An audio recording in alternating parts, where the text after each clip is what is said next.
Hello, everybody, and welcome to this latest episode of the Endless Celts Podcast. I'm delighted to be joined again today by our show regulars, Anthony and Ross. How are you boys doing? Good, mate. Very well, John. Good, results to go. Yep, a lot to talk about. Glad to have you back on, and honoured again to be joined by Celtic State of Mind's Laura Bradburn. Laura, how are you doing? Yeah, not too bad. A good week for a change, so happy to be on and talk about Celtic instead of and be a bit more positive about it instead of picking out the holes in the performance or whatever. Yeah, exactly. I think that's one of the things that's all we've really been talking about for the past year during lockdown is just issues, and there's not been much in terms of positivity, but things are certainly heading in the right direction. And just to get right into it, as we see there, just on Sunday, obviously Celtic's first home game of the SPFL season against Dundee got off to an absolute flyer with a 6-0 result. We're going to touch on obviously player performances and everything else like that, but firstly, let's just go back to just in terms of the game itself. Anthony, I'll come to you first, mate. What was your overall sort of opinion of the game on Sunday? And how we played? I thought it was absolutely magnificent performance, John. The best we've seen for a long time. Everything just seemed to come together. That I think you can just see for yourself just what it means to have a crowd back at Celtic Park. The way they reacted, obviously we'll touch on Kyogo in a little while. We'll sort of single him out for special treatment tonight, but I just felt even there was points in the first half he was chasing back to the halfway line and almost on our own 18-yard line, closing the ball down and tackling and getting involved.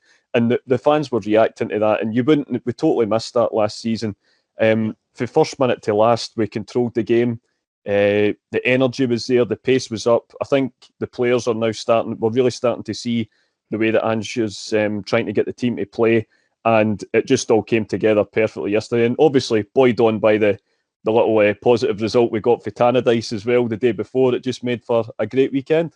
Yeah, no, absolutely, Anthony, and I think everybody would agree with that sentiment. And as I don't want to talk or touch on it too much, but the result of Tannadice certainly put a spring in the steps as fans. Anyway, especially after having to listen to all the nonsense the week prior after we came off the back of the game at Hearts. But just coming to yourself, Laura, I know that you've obviously spoke about this in detail on Axon, but just if you could touch on that again for us, what was your overall sort of thoughts and reaction to the game on Sunday and the goals that we've scored?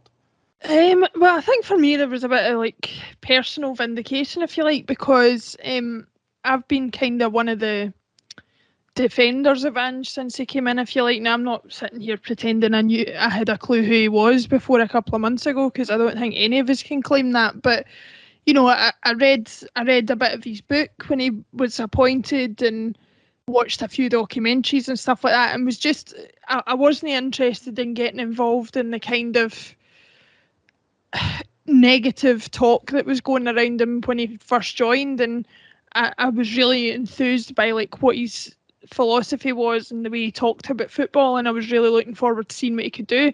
And even against Hearts, although we lost, I could see some kind of green shoots of the way that he was wanting to perform, and kind of felt like a few more weeks, a few more training sessions, and he might just be able to get this nailed down. And we're certainly seeing the fruits of it now with the game against Dundee. And I think as much as the style of play was something that encouraged me, the bigger thing for me was the attitude of the players. They seemed to be we were 6-0 up and they were pushing for another goal, and that's the attitude that I want to see, is not necessarily just that we win games comfortably, but that we look like we're trying to blow teams away. And that was what encouraged me as much as the actual style of the play as well. No, I mean, I think you're absolutely right. And I think a lot of people, as you mentioned there, when Ange came in the door, people were very sceptical because it was relatively, nobody had ever heard him, let's be honest. Maybe a couple of fans maybe knew who he was if they've been living abroad. Australia obviously has a large contingent of expats who may well be Celtic fans who are aware of who he is. But I think by and large, most people were a bit unsure and a wee bit sceptical. But like yourself, Laura, I think us guys as well in this podcast, we obviously like to do, as with anybody that comes into the club, I think a little bit of research. And I think much like yourself, we remained hopeful, and we certainly liked what we'd seen and heard. And we're obviously starting to, that style of play and everything that he's essentially promised since he's come in is starting to bear fruit, so to speak. Hearts, a little bit of a blip in the radar, but it's still very early days. And I think that that's something, if you look at the contrast between the Hearts game and the Dundee game, I know they're two vastly different teams in terms of individual talent as well, but you can certainly see, as Anthony alluded to as well, that we're certainly going in the right direction. And again, bear in mind, it's still very early days. And Ross, taking all that into consideration, and obviously, like Laura touched on there as well, it was non-stop. As Anne says in one of the earlier training videos, never stop running. Half-time, full-time is the only time you're taking a break. And we sort of seen that against Dundee. What was your thoughts on the overall performance and the fact that, as Laura says, it was relentless for 90 minutes. There was none of this taking the foot off the gas like we've been on today previously. It was just keep pushing and pushing and pushing, scoring as many goals as we can. I mean, I thought it was a phenomenal performance. It's one of the best performances I've seen for a Celtic team. Well, obviously in a very long time, but I just think, me personally, I don't think I've seen a Celtic team playing with as much energy. I mean, I know that there's still a bit to do. There's still, you don't want to get too far ahead of yourself, because people will say it's only Dundee and it's only one game, and they're valid points, but sometimes it's the way you beat. Like, you can only beat who's in front of you, and not that's the way you beat who's in front of you. And how Celtic beat Dundee yesterday was nothing short of incredible. The goals were outstanding. The energy was outstanding. They defended for the front. Kyogo set the tone for everybody. He was outstanding. And the aim of the game is to score goals, and at the other end, limit a team as little chances as possible. And Celtic pretty much gave Dundee no chances whatsoever yesterday. It wouldn't have mattered what Dundee turned up yesterday. Celtic would have done that to them and pretty much almost all of the teams in the Premier League, barring maybe a select few. And some people will say, like, it's one game, can they do that against an Aberdeen, a Hibs or a Rangers? But it's harder to do it against the teams, so I don't think you can use that as a sort of comparison. But that game yesterday, they were just absolutely relentless, and I loved every single thing about that performance. I mean, obviously, we're going to touch on, there's hopefully going to be more signings brought in, and we do need that still. Let's not kid ourselves. It was one game, but that performance was one of the best I've seen in a long, long time. It was everything I want a Celtic team to be, and I was just absolutely buzzing after the game, and I just hope that they can carry this on now. No, absolutely, Ross, and I think that you've summed it up perfectly. It is still very early days, and I think none of us are saying that it's not going to be as easy as this against the likes of Rangers, or Hibs and Aberdeen. But as I said, it's still early days on our side, and for me, what we've seen on the game on Sunday was perfect, and that's exactly the kind of football, free-flowing attacking football, high press, relentless, as Laura mentioned. Just that's the kind of football that we as Celtic fans want to see going forward, and if that's any sign of what's to come, then I'm pretty sure we can all agree that things are certainly looking up. And there's still a long way to go, certainly. But again, we've still got a lot of progression to do, as you says. One of the things that we obviously, in terms, it's hard to, well, it's not necessarily hard to single out any individual performances, because let's be honest, Kyogo was phenomenal, and we'll get to him in just a minute. But do you have any, looking at the team across the board? I know Starfelt's still relatively new in, and for me, there was a couple of shaky moments defensively, but he still. By all accounts, he's definitely he's becoming more and more comfortable, barring a couple of little things that I noticed. And Ralston, he's been getting a lot of stick on this podcast for a number of weeks. But for me, he's never put a foot wrong for a number of weeks. And the guy's been, you could potentially say he's been one of the more consistent and better players. Anthony, just coming to yourself, Kyogo aside, because we'll touch on Kyogo, etc. in just a moment. Is there any sort of honourable mentions in terms of player performances, or anybody that you just kind of that you want to point out, or anybody that you've seen in that game that did it for you? Well, like we sort of kind of touched on at the start there, John, it was a brilliant team performance. Every single one of them, were absolutely outstanding. But I think out with Kyogo, I think you have to give a special mention as well to Ryan Christie. I thought he was absolutely fantastic yesterday. He seems to have had a new lease of life this season. I don't know if that's him just sort of buying into the sort of messages that Ange Postecoglou's trying to get to him on the training ground. I just thought, and that pass for Kyogo's third goal, I mean, world class is the only way you can describe it. I remember Scott Allen doing a similar pass at Ibrox, can't remember if it's last season or the season before, which was, equally very good. But I think it's just the way that he feints the passing it out wide as well with his eyes. He's not even looking where he's actually passing the ball. It was, if that happens down south or in La Liga or whatever, well, it's on the YouTube clips for the full week. It was an absolutely sensational pass. But not just that, I thought his work great. It's almost like the Ryan Christie 2018. It really is. He's been absolutely brilliant since Ange has taken over. I reckon if you're Dominic Mackay, if there's a way that you can sort of sit him down, maybe explain, try and convince him to stay, even for this year, and then you've obviously got the Champions League option at the end, and whatever might still not be enough to persuade him. But I think if we even got an 18-month extension to his contract, that would obviously sort of protect both parties, because even if it meant that he wanted to leave next season, we would still get money for him. And obviously he's had a season for his stock to rise again. As I say, it was the complete team performance yesterday. But I think you really have to give Ryan Christie and Kyogo a special mention. There's not many players that have had a home debut that can match that. And it was just great seeing Christie back playing to the level that we know he's capable of. Yeah, absolutely. I think Christie definitely, as you mentioned, there is a new lease of life there. He did the contrast between the player we're seeing at the minute compared to last season, especially towards the tail end of last season, is night and day as well.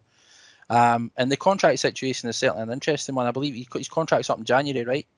If I'm not mistaken. Yep. So, I mean, he's free to talk to clubs at the minute and sign pre-contract deals at this current point in time. So, and we're putting in performances like that. There's probably going to be clubs kind of flocking around him and speaking to him and try to tie up deals. So I think it's paramount that Celtic, as you mentioned, if you can get another 18 months or something on him, and then if he wants to go, maybe try and make a wee bit of money off him, then absolutely. But I think he definitely could be an asset for us this year.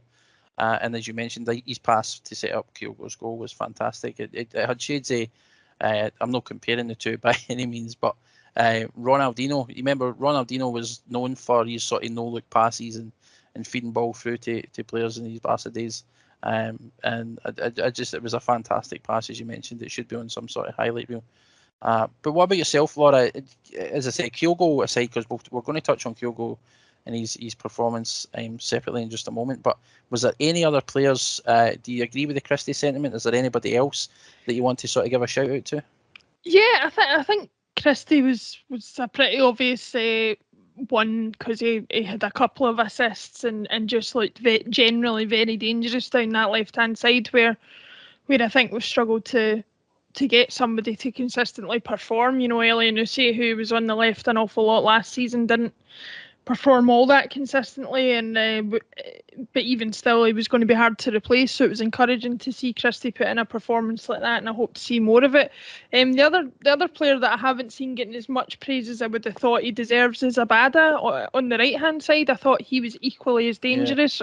Yeah. Obviously, got a couple of assists himself as well, and I think what I like about him particularly is he looks to take on players, and I don't just mean in a kind of, he's got the pace to be one of the kind of players who just knocks it past a full back and runs, but I don't think that that's the only thing in his tank. He looks as if he's trying to bring it inside. He cut inside and took a couple of shots in his left left foot. They weren't great shots, right enough, but he was at least giving it a go. He was trying to get into the box on a couple of occasions, and he's got the ability and the foresight to put in the early crosses that Furuhashi was finishing from. So there seems to be a lot of variation there, and I think if we can hold on to Christie for some period of time, we've got Abada, and then obviously you've got James Forrest there as well. That gives us plenty of options out wide and danger from all three options, really. Yeah, certainly. I think Abada's a great shout as well. As you mentioned, he's shown he's definitely confident, and he's not shy. He's not scared to sort of go a player and, as you said, cut inside and even take chances himself. But he did set up. He got a couple of assists himself, and I think he had another player that had a fantastic game. Another guy I just want to touch on as well is, and this is somebody that we on this podcast, especially since the start of the competitive season anyway, was Turnbull. He's not been kind of hitting the heights or the getting into gear as he was towards the end of last season, and we weren't really sure if it was maybe Ange's style that wasn't suiting him, or if there was just something, maybe he just hasn't found that gear yet. But for me, against Dundee, I don't know whether you guys would agree, but we've certainly seen elements of the same player that we saw last season. Some of his balls and his passing was fantastic as well, I felt, and it's another guy. It's we could go through everybody in the team really. Like you says, it was a fantastic team performance. But Ross, what about?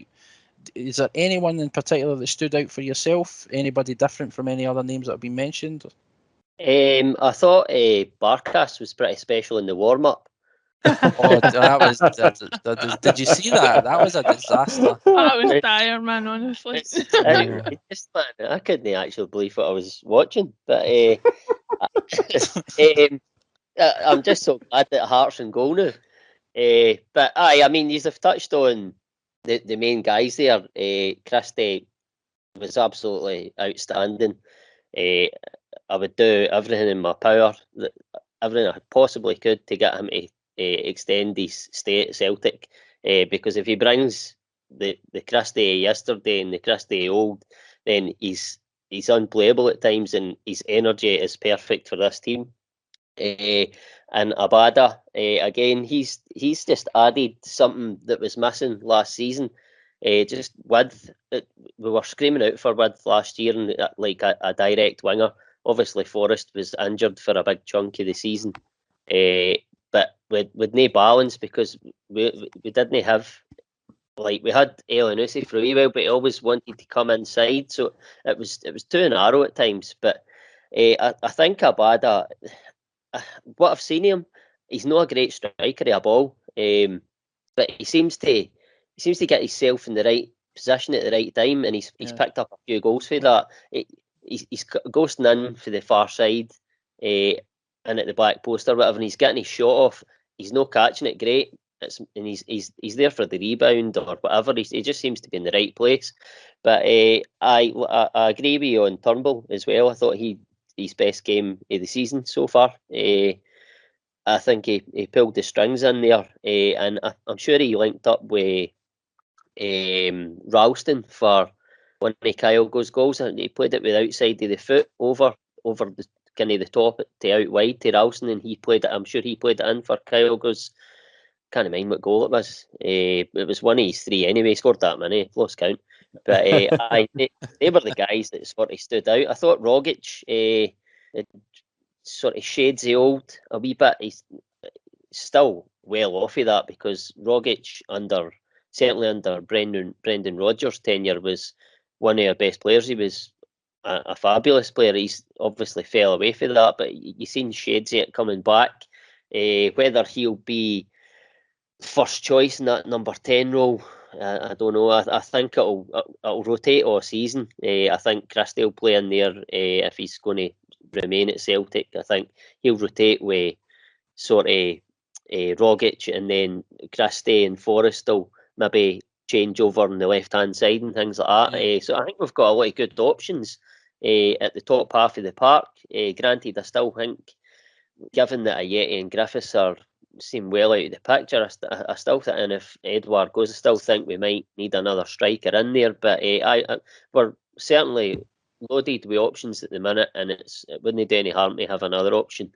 I thought Ralston as well. I thought he's not.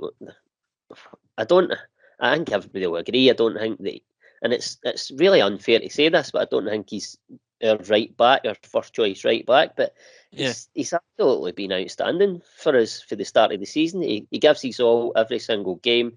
He's come up through the ranks, round about the same time as Tierney. He's obviously not at that level, but he's never let us down this season. You can't knock that, really. No, I mean the Ralston point is fair, because we've been saying it. As I said, he's no. I think we would agree, and I'm sure Laura and Anthony would be the same. And we've spoke about it before. He's no the first choice right back I think we want going forward. But you got to give the guy credit, as we've said. He's come into that position, and he's playing his role. He's perfectly, like I said, he's not put a foot wrong, and he's scoring goals as well. And they're not just like shite goals, but they're decent. He's taking them well.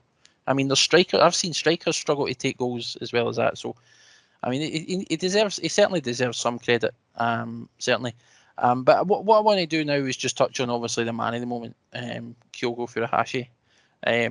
This is his Celtic Park debut, his home debut. 20 was I believe it was 25,000 fans that were in, and a chance to sort of cement himself as our main striker, and sort of like make a name for himself. And right off the bat, I think the first 30 minutes he could almost have his hat-trick in the first 30. He scored 3 perfect goals. He missed a couple of chances that he should have really been scoring, because some of the goals that he did take were harder. But just coming to yourself first, Laura, I'll come to you. Looking at the goals, the way let's touch on his whole game in general, his position, his movement, the way he's taking these goals, and his energy levels. As I said, he's not just playing. He's not just poaching, as we've seen. He's running. He's backtracking. He's gone out wide. He's defending for that high up for the high press. As soon as the ball's in their possession, and a couple of times he never let them get anywhere near our half. And I thought it was just, if you could get, it was a 10 out of 10 performance for me. What was your take on it, Laura? His performance, his first game at Celtic Park, and what do you see for him going forward? I think the simple way to put it is he was a pure joy to watch, and that's a commonly used phrase, but I mean it in the purest sense. Like, he seemed to be enjoying his game. He enjoyed, the accolades he was getting for the crowd afterwards. He just seems so purely motivated by playing football and playing well, and it's such a refreshing thing to see, not just for a Celtic player given what we had to endure last season, but just in a game, in a modern game that can be quite cynical when you talk about the sums of money involved and the things that are happening elsewhere with Messi and all that kind of thing. You can become a bit jaded about what football is, and to see a performance like that from him yesterday really brought the joy back into it. And I thought that was great. But to focus like a bit more on the technical points, I think what was fascinating about him, and I think what will improve as time goes on, was he was making runs that, to be honest, only really Abada and Ryan Christie were seeing.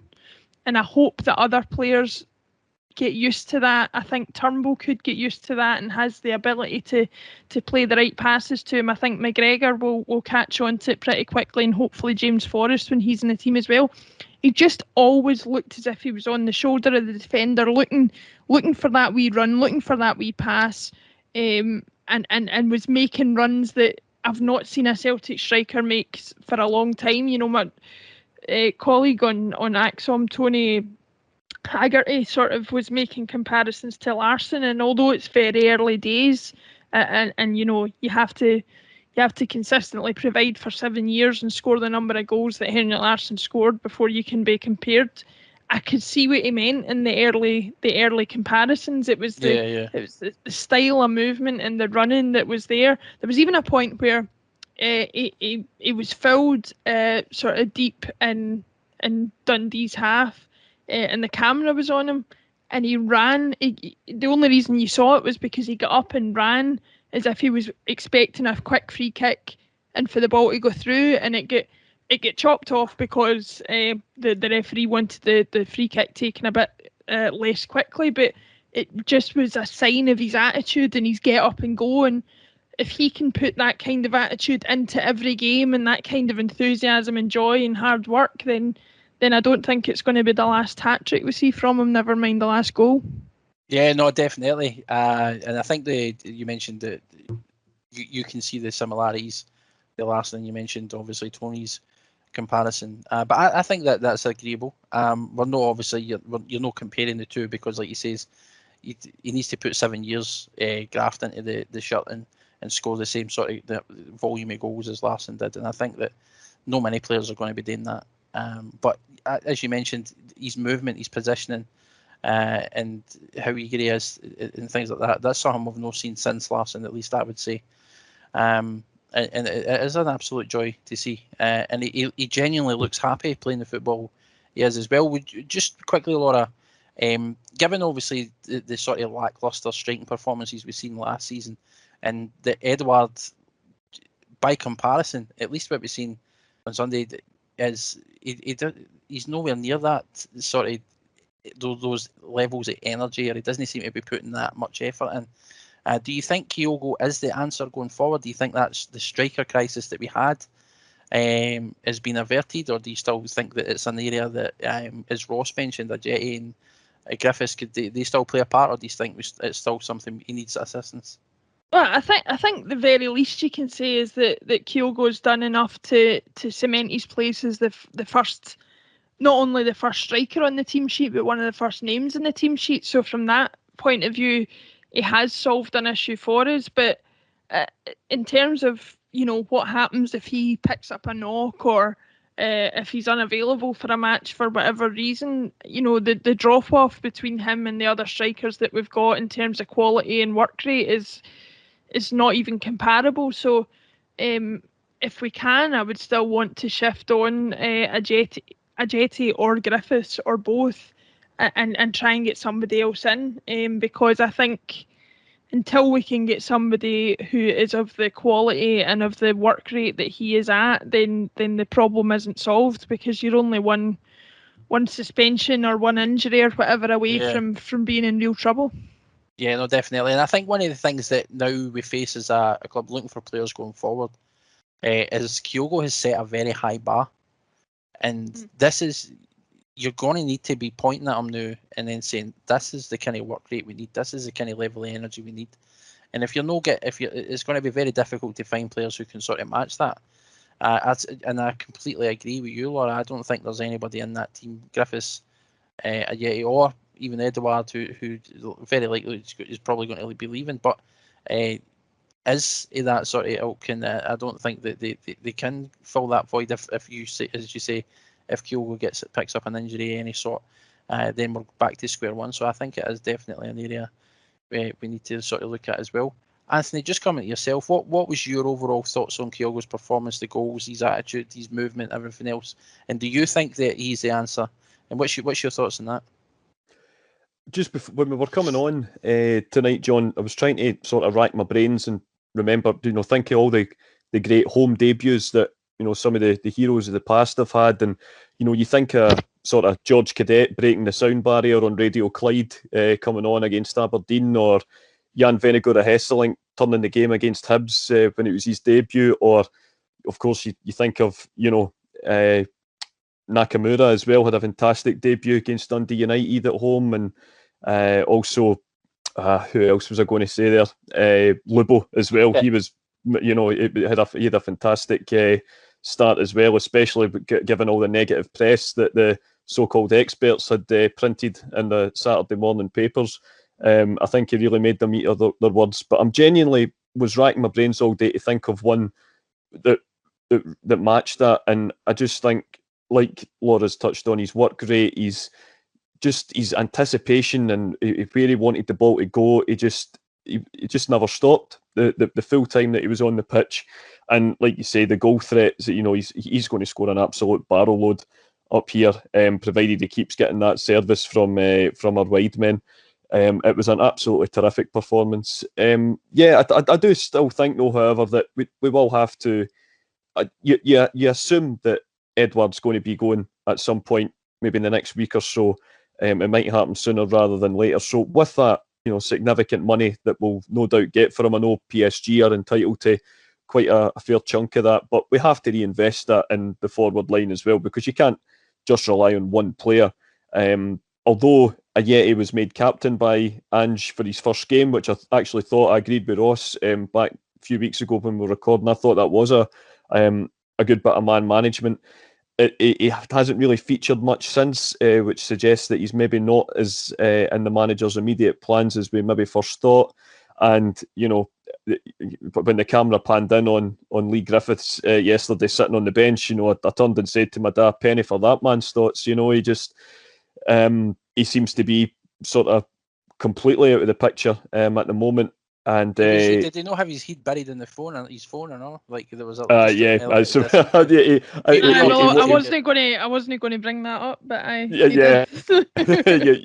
he was on his phone, and I think we should just leave that there, to be honest. I do think with the money that we get from the Edouard sale, I do think you have to reinvest that possibly in 1-2 strikers. The Nisbet chat from Hibs doesn't seem to be dying down, and I've said before he is, but you see the way he plays, he would perhaps somebody that could complement Kyogo up front.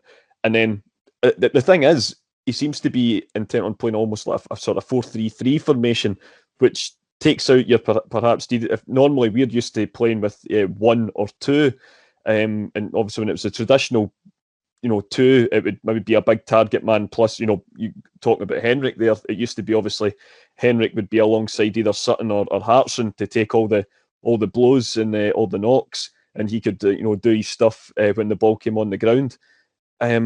But if you're playing with 3 strikers, and not, they don't necessarily have to be out and out strikers, they can be wide men that can cut inside or whatever.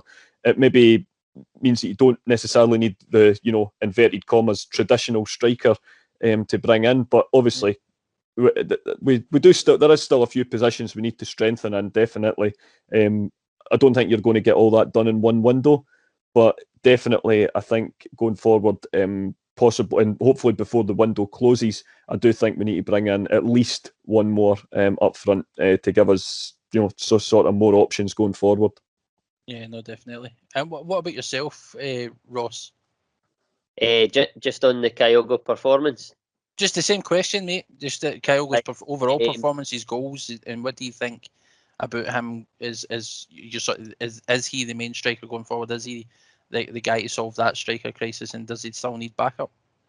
Well, he certainly looks like the striker that's going to solve that problem. Again, like the guys have touched on, I think we probably do need another striker, just purely down to the fact, like they've said, about if he get injured or that, then who do we look to? There's nobody in the squad at his sort of level and work rate.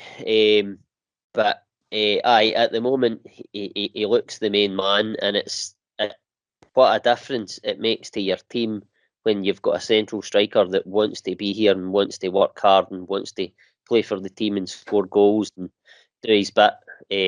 Unlike what Edouard's been like, it just brings a whole new dimension to the team. But as regards his performance, it was, well, I was going to say myself that it reminded me Lubo's home debut against Rangers, a sort of unknown entity that's came in and blown everybody away, really. I thought he just never stopped the whole game, and like we all talk about Christie's pass, which was, like Anthony said, it was world class. It's the only way to describe it. But I thought Kyogo's run for the other one that Christie set up, I can't mind if it was the first or second goal, but he sort of like, as if he's going to go into the near post, and then he checks and then just makes a dart right in behind the defender, and it just gives Christie the opportunity to play the ball right across. It was just like right away I noticed it. I was like, wow, I've not seen a Celtic player or a Celtic striker making a run like that in a long time, probably since, and I know I've sort of tried to compare Ajeti to Gary Hooper, I'm not comparing Kyogo to Gary Hooper, but certainly that sort of movement reminded me of Gary Hooper. It was just, I loved seeing it. It was absolutely brilliant, and you can't fault him. He was a 10 out of 10 yesterday, and what he done on Thursday night as well was sort of just like building up to what he put out on the park yesterday. It was a perfect performance by him. Yeah, definitely. And have you any thoughts on the strike? Do you think that he's the answer? Is he the new number one going forward? Does he need backup? That's what I was sort of saying there. I think at the moment he's the number one striker. He's one of the first names in the team sheet after yesterday's game. And because I think we're going forward, we're going to play with a sort of front three. I think he at the moment he has to be the central striker. Depending on if we bring somebody else in, he could also be deployed off the left. It gives us another option. Certainly, if like over the course of the season, the games take its toll. You might get injuries, you might get suspensions. He could be put out wide. If we hold on to Edward even, but if we get another striker out with that, he can be deployed out there, and we can bring this other striker into the middle. I think possibly he's not got the same work rate, but I think that in a central striker in a front three, whether it be Abada, Kyogo on the left, Forrest on the left, Christie on the left, but I think Ayeti could have a part to play. He's no by any stretch going to be the first choice striker, but I think as a front three, him being the central striker, I think he would still get you goals, and certainly domestically. I think he could possibly be deployed more in Europe as well, away from home, because if he turns in a performance like what I'm sure it was against Lille, it was last season, he was outstanding in that game. Yeah. And I think he could, because I mean, as good as Kyogo is, you're probably going to be a bit more reserved against a better sort of opposition in Europe, so you would need a stronger central striker. So whether if Edward stays, you could use him as that sort of striker, or you could use Ayeti, and you could still have Kyogo in the park coming in off the left. So there's options there, but it depends who we keep, who goes, sort of thing. But I certainly would like to see another body brought in up top, because personally I've been a sort of defender of Griffiths, but I think he's well out of the picture now, and I think with the reaction for a section of the fans, I just think it's a negativity between the fans and the pitch that we don't need, and I think that's how he's no.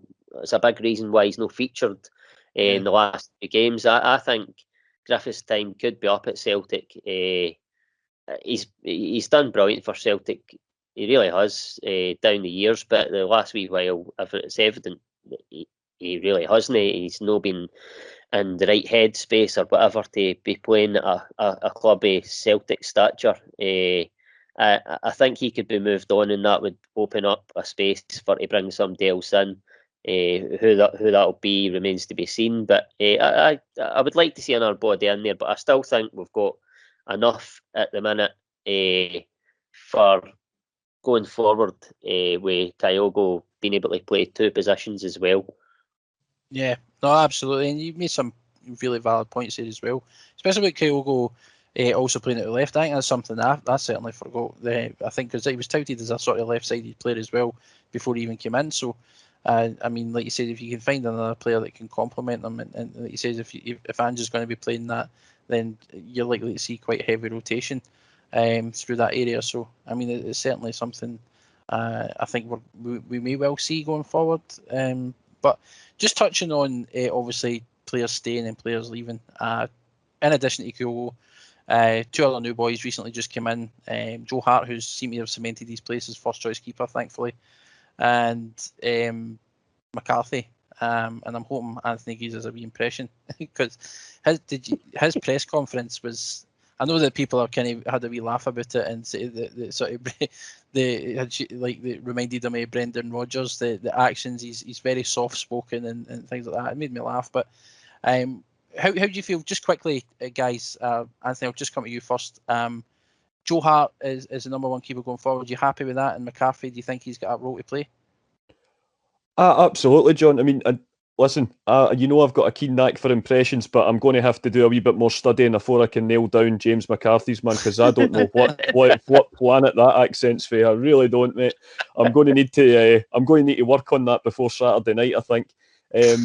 But yeah, I think obviously, listen, McCarthy, you know, he came through the ranks at Hamilton Accies, who are renowned for having a brilliant academy and giving youth a chance. Him and James MacArthur, you know, sort of came through the same time. He's went down south, he's won the FA Cup, he's made over 300 appearances for Everton, and there really was a point when he was sort of being touted as going on to, that's no disrespect to Everton, I know they're a massive club, but one of the sort of maybe top six, as it were, and an injury sort of stopped that from happening, unfortunately. But maybe but his name's been touted at coming to Celtic, as he alluded to in that, you know, colourful interview a few times, that there's always been the talk there of him coming, and it's finally happened. Looking at that performance yesterday, of course, he's going to have to work very hard to get into that team, but I've no doubt he'll play a part over the course of the season.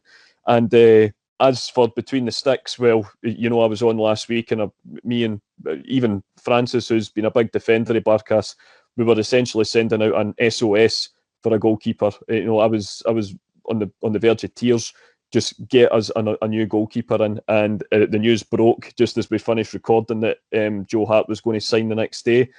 And as John Hartson alluded to on Celtic TV yesterday, one of the big things that I'm very impressed with about the deal is it's not a sort of a one-season loan deal to get yourself back match fit to then go down to, you know, a sort of middle-of-the-road team down in the Premiership again. He's committed. His future for the next 3 years, potentially, you know, those years can be the peak years for a goalkeeper. And I know he's not had his troubles to seek the last couple of years. His stars faded a little bit.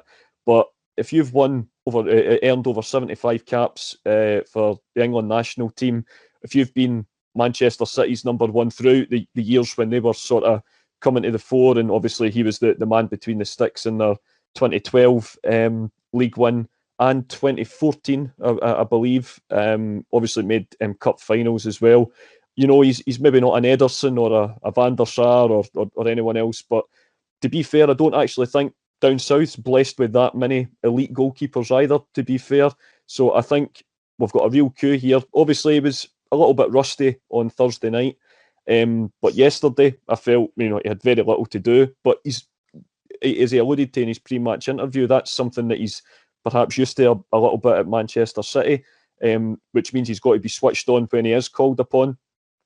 And, you know, the one save he had to make yesterday, took no chances round the post, but you could hear him communicating to his back two centre-halves the full game and again on Thursday night, which they're only going to, that's building a relationship, building trust between your defenders and your goalkeeper. It's so important at this level. I'm absolutely delighted he's between the posts. He looks like a goalkeeper, and, you know, as we've seen yesterday, he's kept a clean sheet, which is something that's been very rare for the last, for quite some time now. So delighted to have them both in, and I'm sure they'll play a major part in what we hope will be a very successful season. Yeah, no, absolutely. I think one of the things that we need to take into account with Hart as well is, there's been a couple of different figures going about, but the guy, he's came to Celtic, he's aware of the size of the club, right? But like you say, he signed, what was it, a 4 year deal? A 3 year deal for Hart and 4 for McCarthy, I think. Yeah, 4, is that what it is? I think that's what it is. I might be wrong. It might be the other way around, but the two of them have definitely signed long-term contracts. Yeah, and I mean, like he says, in either case, it is long-term. But he's also he's come up here for footballing reasons. This isn't a financial thing. He's obviously made his money, and that seems to be at the back of his mind, because he must have took a significant cut in his wages. Because I read, despite the fact he was third choice at Tottenham, he was still sitting around 52 grand a week. And as we know, he's on 15 now. And he's come up here. He said, and you read or you listen to his interviews rather, and he says that he wants to do his best. He's here for the long haul. He just wants to play football. He loves the game, and I think that's quite refreshing to see as well.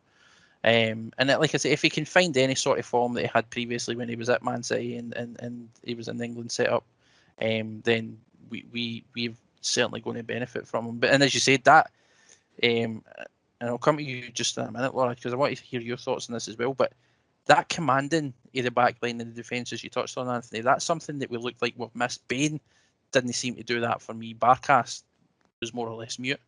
If I recall, I'd very rarely seen him mention or utter a word to any of his defenders, but Hart seems to be certainly much more vocal, and despite the fact he didn't have much to do, he was still trying to command his back line, still trying to keep them right.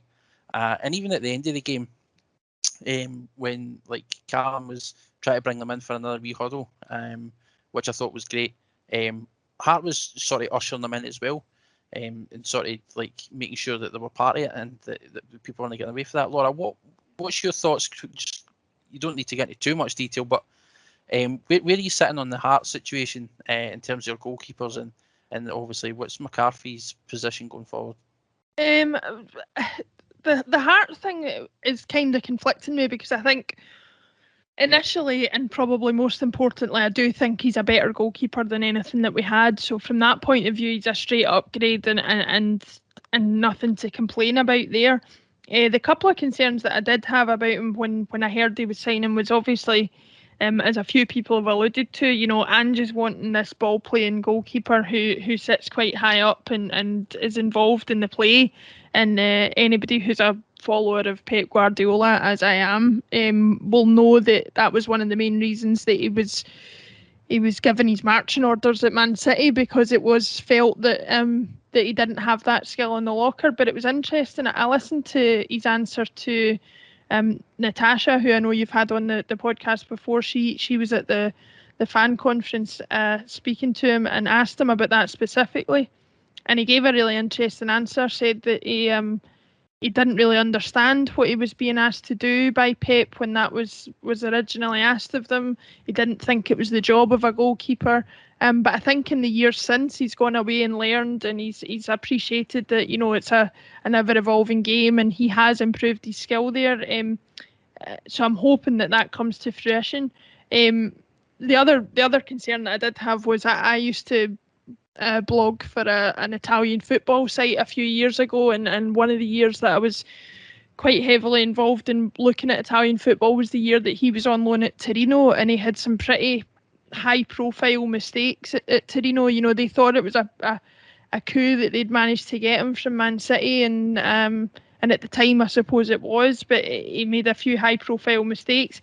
I think that was probably more down to the shock of he'd gone from being the number one at Man City, the England goalkeeper, all that stuff, to all of a sudden playing for Torino in Serie A, and his life had been turned upside down. So I don't really blame him too much for that, but that was in the back of my mind.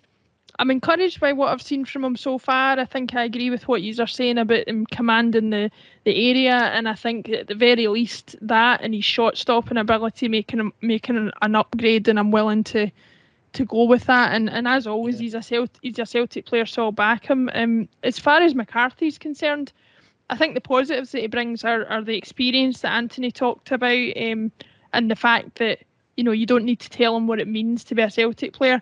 I'm a bit concerned about his injury history and the fact that he's already 30 and things like that, but he seemed to allude to the fact that was something that was just a pretty severe leg break at one point in his career, and that hopefully he's kind of over that now. So we'll see how that goes, but he certainly adds quality to the midfield, and he's certainly another option that is of the kind of standard of player that you would want, I think. So for both players, I think, while not absolutely top tier, are certainly upgrades, and that's all you can ask for at this point, I think.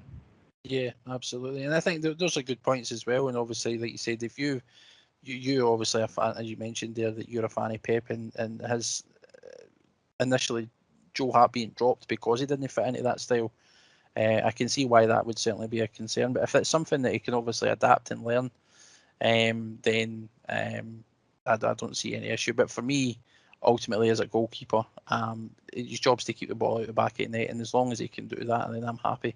What about yourself, Ross, in regards to the Hart McCarthy signings, and how are you with them so far?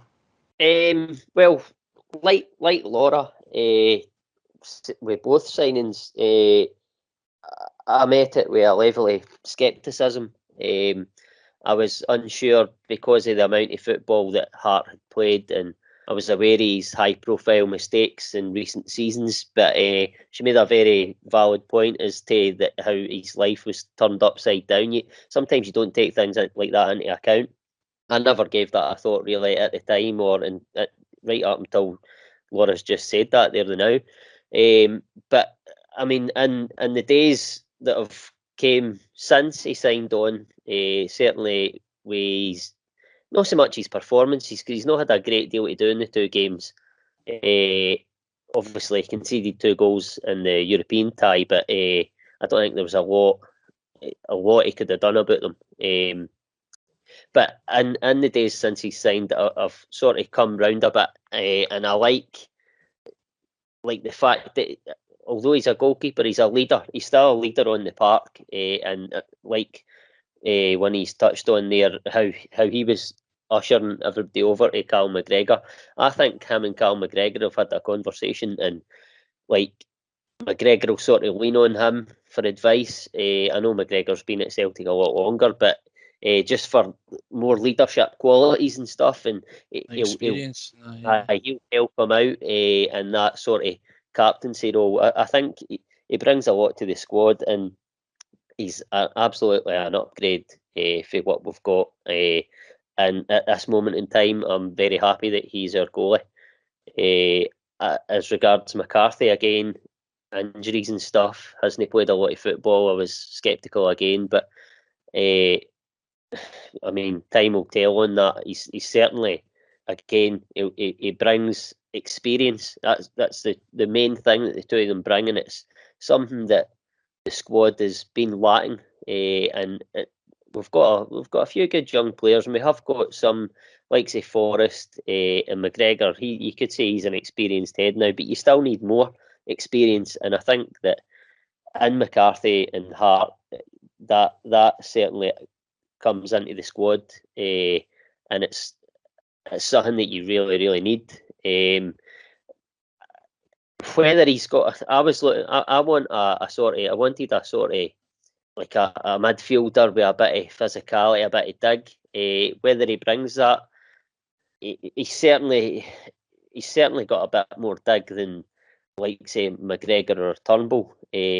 But I'm looking for somebody. Time will tell, but I'm looking for something like that. Certainly to play against Rangers, because they've got a lot of physicality in the middle of the park, and I think we were found wanting against them at times due to that. But time will tell on McCarthy. But it's certainly not one that I was adverse to, but still sceptical about until I see him actually turn in a few performances. Yeah. No, all fair and valid points. I mean, I don't think you'd be hard pressed to find anybody that would disagree with that. I know people have had their scepticisms about Hart. Some saying he's over the hill and he's past it. I think I touched on it as well the other week. That we thought the same of Gordon when he came in, but look how that turned out for us. And like I said, if the likes of Hart can find any sort of form going forward, then it's only going to benefit us. And like I says, it still remains to be seen what Cathy will bring. It looks like he's some way off sort of the fitness aspect, and he's going to take some time to sort of bed in, but we'll see how that goes. But one of the other things that obviously we've touched on, and Ange is still saying in media and press conferences, and he's not been quiet about it. He's making sure that fans know he's being honest, and he's holding the board to account here. Is he still wants more people brought in. There's still signings to come. He's still confident that there's another few signings to come through the doors in the next week or so. Hartson even touched on it. I don't know what his relationship or with Celtic is in that sense, but he mentioned as well, and he may know that some more ins and outs than what the media do, but he mentioned that there's still 4 or 5 guys to come in. Obviously, we know there's certain positions, right back, the sort of left wing, left back potentially, another striker, where you want to sort of add first team quality and depth throughout the squad as well. We've been linked with about 4, 5, 6 different right backs in recent weeks. Nothing seems to really be going any further forward in that respect. Do you guys heard anything more, or what's where do you stand in this, Anthony? What in terms of signings? Have you heard anything? Is anybody you want to see coming in? Well, the Bhoys right back that we were sort of has been doing the rounds of it. His name escapes me now. That seemed like it was sort of going to be coming to the fore a little bit, but it sort of died off the last few days. But you know what it's like. The rumour mill keeps going round every now and again at Celtic. It's just constant. I'm sure. Listen, as Ange Postecoglou says, we need more options in quite a few positions. So I would imagine, again, like we keep saying, within the next couple of weeks, the squad and the team might look different again. But it's positive, which is what we like to hear. He's like you say, he's been truthful, he's been honest, or I certainly believe so. I believe it when he's talking. And the other big thing as well, which I like the sound of, is the fact that he confirmed that he is looking to bring in a couple of his own staff as well, which I think is absolutely brilliant, because I think if any manager, doesn't matter where they come from in the world or whatever level they manage at, if you're the guy at the top of the table making the decisions, picking the team, you want a couple of people around you that you can absolutely trust. And so yeah, if we can get a few more people in that he's more comfortable working with, a few more reinforcements on the park, yeah, it's I'm sure there will be more comings and goings in the next few weeks, but it's all good at the moment. Yeah, I think the right back you referred to was the Portuguese boy Buta. I don't know. That's the one. Name, that's the one, John. Good job you're here. Yep. But like you mentioned, mate, it seems that chat seems to have died off. It was the same way Brandon Soppy. That seemed to have died off. Then we were linked with the other guy who was at Rennes. I think he signed with Galatasaray. He's ended up scoring against St Johnstone as well. So there's a lot of names, as you mentioned. The rumour mill's just churning names out left, right, and centre. And it's hard to sort of pick something or see if there's any sort of truth for that in it. But like I says, Angie's touched on it, Laura. He's wanted to bring in more guys. Hartson mentioned that there's another 4 or 5 guys. Again, I don't know what his relationships like with people within Celtic, but he may know something. What's your thoughts on that? And do you see any guys coming in this week or the following week? I certainly hope, from the point of view of the right back, that we get somebody in, because, you know, with every other position on the pitch, and I include the left back in that, as much as people don't want to admit it, that, you know, Bolingoli is there to be a backup to Greg Taylor if it's absolutely necessary. And we do have backups in pretty much every other position, even if they're not the ideal ones that we would want. Right back's the only one that we really don't have any other option other than Anthony Ralston, and as we saw with the tackle that went in against him from Dundee, I think it was, I can't remember if it was Sean Byrne or Jordan Marshall. Those two were kind of flying into every tackle at the weekend, so it was one of those two that tackled him, and kind of you're one bad tackle away from losing your right back. You know, as we saw with Julian last season, it doesn't even have to be another player that causes it. It can be a collision with a post or a caught stud in the park, and so I think a right back's vital. But I've not heard anybody apart from Buta be mentioned as far as that's concerned. The two kind of random names I've seen, I can't remember the name of the young guy for the life of me, but there's a Japanese centre back that plays for Man City, who was suggested as a potential loan signing, which wouldn't surprise me given the Itakura, is that? I think that's the name, yeah. So given the links we have and Ange has with Citigroup, that wouldn't surprise me if that went ahead. And the other one that kind of came out the blue the other day that I saw was the Monaco striker, Jean-Kevin Augustin. Again, I don't know very much about him, but, you know, it's like you say, there's names being chucked out left, right and centre. Certainly we need more bodies in, but as far as, like, the quality of the people that are being mentioned, that you're kind of as in the dark as we were about Furuhashi before he came through the door. Yeah, no, absolutely. And like I say, that's what kind of worries me. Know that there isn't any sort of concrete evidence that there's, other than, I mean, I firmly believe what Andy's saying, there's guys coming in and that they're working hard. I believe that that's the case. I'm just hoping that it happens sooner rather than later, because it's already dragged out now a number of weeks. But it's whether or not any of these names being linked to us are actually concrete, and if there's any sort of weight in those. What about yourself, Ross? Do you take any stock in the names being thrown about, or? I'm a bit like Wally on the podcast. I don't really read a lot of the rumours. I just hear a lot of the stuff on our group about this guy's linked, that guy's linked. I just like wait and see when they're holding the scarf above their head and they've signed on. And I'm putting my full trust in Ange getting the right guys in that he wants. I think he's probably identified a lot of players and they're working hard behind the scenes. I've been saying this for a number of weeks now, that I believe that the Celtic squad, or I believed that the Celtic squad was going to look a hell of a lot different on paper than what it did when Ange came in, and it's coming to fruition. And I think when he says yesterday that there's another couple of bodies coming in this week, then I believe that there's another couple of bodies coming in this week. And I think before the end of the window, I think it might be that there'll be 2, 3, maybe even 4 new faces. What positions, I don't know, but I trust that he's going to get the guys in that he wants, and the board are going to do that to the best of their ability. I just think that the players that he's brought in, I know the only one you could really say is like that's his guy is Kyogo, but I think he's getting the final say on, like, say the boards maybe went to him and said, what about Hart? He's the guy that's giving it the green light, in my opinion, whether he wants it or no. He obviously knows about Hart. He's a world famous player, so it's not like he's unknown to him. McCarthy as well. Like Angel have watched the Premier League and stuff like that, so he'll be well aware of these guys.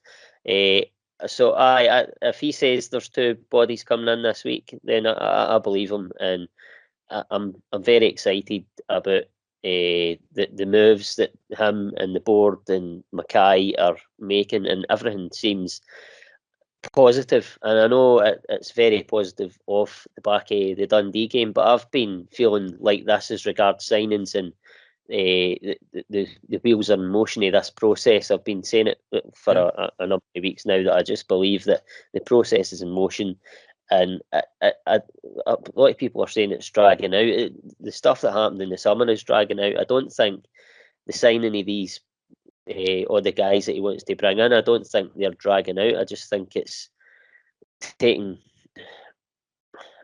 So trying to think is the best way to put it.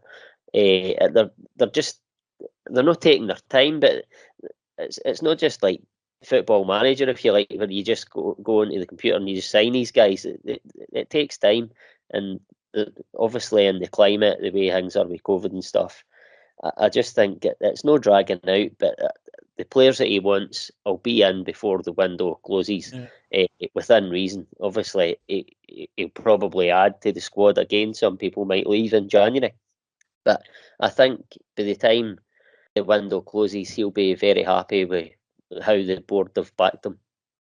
Yeah, no, you're absolutely right, Ross. And I think you have been sort of an element of positivity in this podcast in recent weeks, which is quite nice, because I know that there's been a lot of issues where we've had sort of disagreements and things like that. So it's obviously good to hear. So fingers crossed, obviously, that is the case, and that we are bringing in these new guys and sort of getting ourselves set up for the season ahead. But as I said, and as we touched on at the start of the show, the way the football is being played at the minute, and I'm sure we can all agree, things are certainly looking a lot brighter, and it's certainly something to be excited about. But just coming into the last thing then, just before we wrap everything up, we've got a Europa League second leg tie against Jablonec. We're obviously welcoming them to a full capacity Celtic Park, and off the back of a 4-2 first leg victory. We didn't get a chance to touch on it originally, but just off the back of the 4-2, obviously a good result. 2 goals ultimately for me that Joe Hart couldn't really do anything about, but it still showed you the sort of defensive errors and defensive issues that we have. And that's something that we obviously need to stamp out, especially when you come up against better quality teams, which it looks to be AZ Alkmaar. If we get through this tie, is the next sort of opposition we need to face in order to qualify for the Europa group. So it's certainly going to be a much tougher test, and you're hoping obviously defensive frailties are sort of ironed out. But just again, obviously away goals aren't the 4 goals that we scored away count for nothing here. But I'm sure we'll all agree coming into this second leg that we've got enough about us, especially after the confidence and everything else after Sunday's performance. There'll be enough about us to put them away. Just coming to yourself first, Anthony, quickly. Off the result after the first leg, and then coming into a full packed, welcoming Jablonec to a full packed Celtic Park for the second leg. What's your thoughts? What do you think the sort of predicted score will be come Thursday? I think it will be a pretty positive score in our favour, John. I can see us going out there, especially given the advantage that we have. You know, with the greatest of respect to Jablonec, they're not a very good team. It's just really, there's no other way to describe it. And I think at Celtic Park, we can just go and be professional, get the tie wrapped up pretty quickly, and we can sort of focus on the weekend ahead and the next leg, hopefully against AZ Alkmaar. But yeah, the most important thing, I think, on Thursday night, it's just going to be an amazing sight seeing Celtic Park back full capacity, or almost full capacity again. I know obviously the UEFA delegates have taken up a fair chunk in the main stand, but it's going to be an amazing noise, an amazing sight. And it's, I know we're recording this on Monday night, so it's the first day without any restrictions, or where most of the restrictions have been lifted, which is, you know, at the moment, the virus seems to be under a decent level of control, and that's all thanks to the amazing vaccination programme that's been undertaken by the NHS. So I think, everyone that's going, if you've not got your second vaccine yet, get yourself along to the nearest centre, and we could just keep moving forward in our road to recovery, both as a society and as a football club. And yeah, you're hoping for a full house and a good result on Thursday. Yeah, absolutely, mate, absolutely. What about yourself, Laura? Just off the back of the first result, obviously 4-2 away victory. We know that the away goal doesn't count, so the 4 goals essentially mean nothing, but it's still a 2-goal cushion bringing them to Celtic Park, and as we've touched on, it's going to be for the first time in a long time and a much welcome sort of full house, so to speak. What's your thoughts on the result to come, and where do you think will be? Yeah, I'm hoping to get tickets for the game. I don't have a season ticket currently, but I'm hoping to get a couple of tickets for the match when they go on general sale, if there's enough left. So hopefully I'll be there in the packed Celtic Park to welcome or to cheer the boys onto the pitch. To be honest, what I would like to see, don't get me wrong, I want to see us as free scoring as we were against Dundee, and I'd be delighted if Furuhashi continued his run and got a couple more goals and maybe have some others add to that. But I think what's important as well for us is that's another couple of weeks under their belt for the defence to have got to know each other, and Joe Hart to get in goal and settle himself.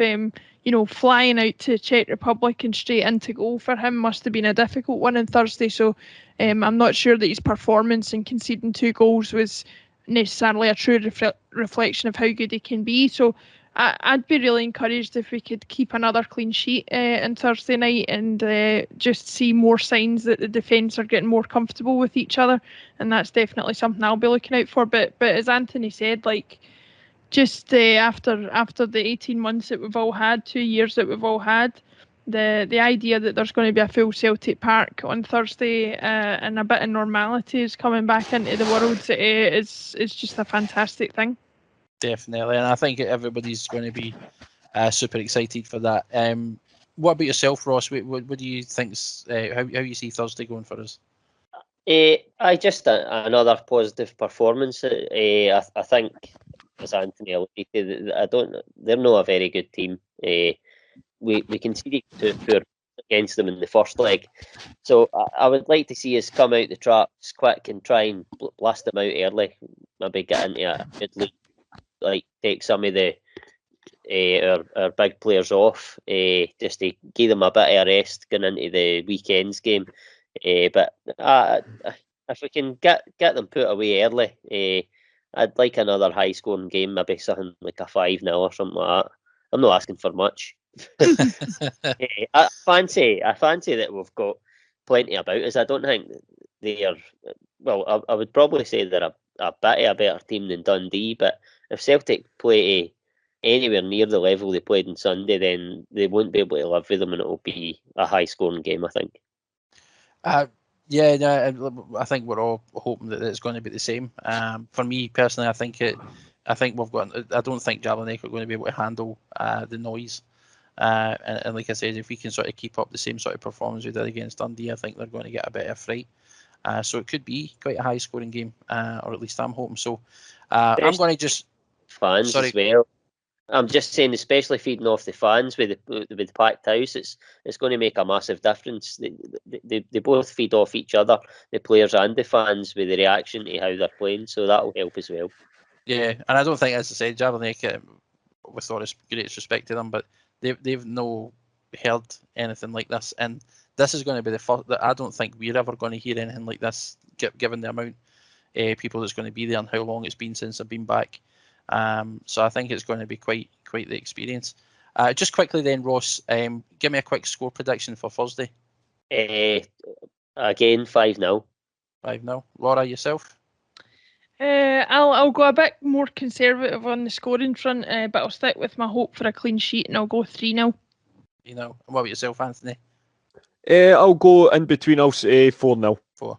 I'm just going to play it safe and say 4 as well. But aye, guys, thank you very much for coming on. Again, it's always a pleasure to have you on, Laura. Hope you've enjoyed coming back on with us. I know it's been a wee while since you've been on, and I apologise. I know that you've obviously been over all this stuff, but again, it's talking about Celtic that we all love, and I'm sure that people that are listening are still going to enjoy hearing your thoughts. Have you enjoyed it? Oh no, it's been great. I think it's as you say, it's always nice to talk about Celtic, and especially in a situation that's a bit more positive than it has been the last couple of times I've been on. And the interesting thing and the enjoyable thing about this one is we've actually been able to focus on football for the majority of it, which wasn't always the case last season either. No, definitely not. And I think it's obviously something that we hope continues as we progress through the season. Anthony, Ross, you boys as well, obviously, thanks again for coming on and spending time with us and giving us your thoughts. You enjoyed it? Yeah, absolutely, mate. Always love being on. And here's hoping for another positive week ahead. Definitely. It's great being on, like Laura says, and just talking about football and positive things on the pitch. It's thoroughly enjoyed it. It's probably about one of a handful that we've been able to do since the podcast started that's been positive. So it's an absolutely excellent change. Much welcome change, mate. I fully agree. And Laura, again, I apologise. There's no quiz. Obviously, a quizmaster extraordinaire isn't available to sort of take you through that again. But I'm sure that when he's back and you come back on, you'll have a chance to obviously pick up some more points for that. Some guys. Listen, my rider will be stadium quizzes only because I embarrassed myself against Anthony the last time, but I didn't do bad in the stadium, so I'll take that if it's going the next time. No, yeah, bear that in mind, Stephen, when you hear this. But no, guys, again, thank you so much again for freeing up your time. I'm not even going to bother trying to mimic Stephen's outro. I've made an absolute arse the past couple of times I've tried it. Try to get a wee nod and keep it the same. So I'm just going to do it my own way rather than embarrass myself for a third time. Again, yeah, guys, thanks again for coming on, and for everybody that's listening and who's supported us over the past few months. Again, we appreciate it fully. The channel's slowly, we're growing, but albeit slowly, but we appreciate all the support, all the comments, and everybody getting involved in the conversations that were happening through the YouTube chat and everything else. So thanks again to you guys. Thanks again to everybody that's listening. And until next time, hail, hail.